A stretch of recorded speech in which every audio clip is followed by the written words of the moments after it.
Hey, you want to hear something cool? Here's the thing.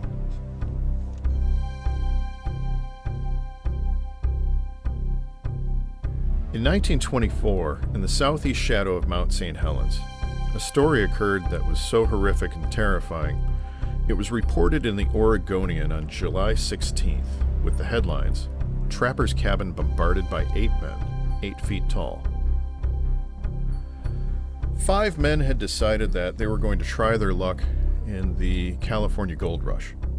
They didn't find much luck there, so they headed north. When they got to the shadow of Mount St. Helens, they found this huge canyon. Seemed to be untouched by other men. They rappelled down into the canyon, and using dynamite, they blew out a section of the side. This gave them a nice flat surface to be able to build a cabin on. They built that cabin, and they started a small gold mining operation there, and they were having pretty good luck at it, too. Until they were attacked a few months into it. One day they were there, and 2 of them spotted, while they were hunting, they spotted what they described as an 8-man across the canyon. They said it was 7 feet tall with blackish-brownish hair. They took shots at it. Not knowing if they hit it, they watched it disappear into the woods. They were completely shocked and astonished by this, and they decided that at first light, they were going to be leaving. They went back and they told the other 3, and they all agreed, if this is truly what you saw, we need to leave, we need to get out of here. Later that night, after dark, they were besieged. Rocks were being thrown at the cabin, they were being completely bombarded by rocks, stones, sticks, things being thrown at the top of the cabin, the sides of the cabin, the front of the cabin, the door of the cabin. They claimed that they saw several of these 8 men throwing things at the cabin. They even took shots at many of the 8 men. At first light, they followed through on their plan, and they fled.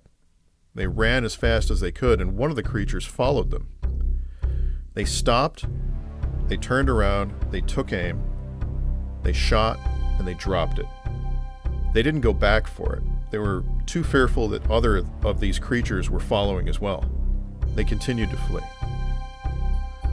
Once these headlines hit in the Oregonian, that canyon was forever renamed Ape Canyon. Several Forest Service workers were hired to go on an expedition the following weeks, looking for any trace evidence of this story happening. The Oregonian reported on that with the headlines, "Expedition ready to begin hunt for mountain devils." One explanation given over the years has been potentially that there was a youth camp that was at the top of the canyon, and that the children of the youth camp found it funny to throw rocks down into the canyon, not knowing that they were hitting a cabin. The problem with this is that the rocks being thrown at the cabin were described as being hit on all sides.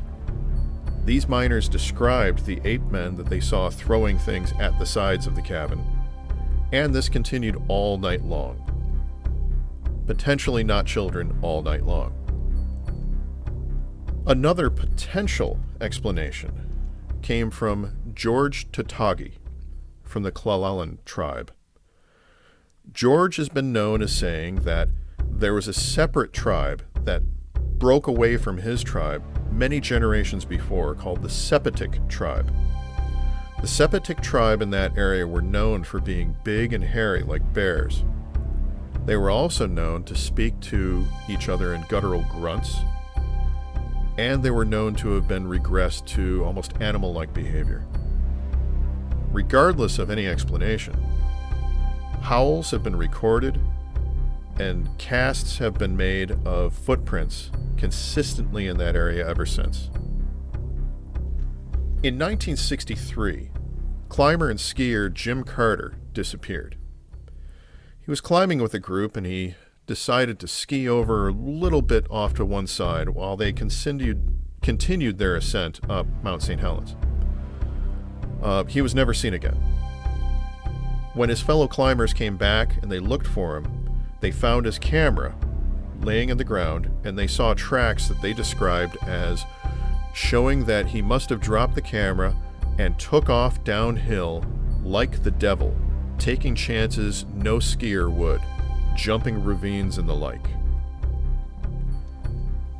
The tracks were said to have gone all the way into Ape Canyon, going right over the edge. No body was ever found of Jim Carter. 75 searchers searched for 2 weeks, looking for any spot of him, any part of him. They didn't find anything. Famous Portland mountaineer Bob Lee stated at the time, "The apes must have got him." This has been the story of Ape Canyon. I'm Brian P. Gallagher. Join me next time on Hear the Thing. Hey, you want to hear something cool?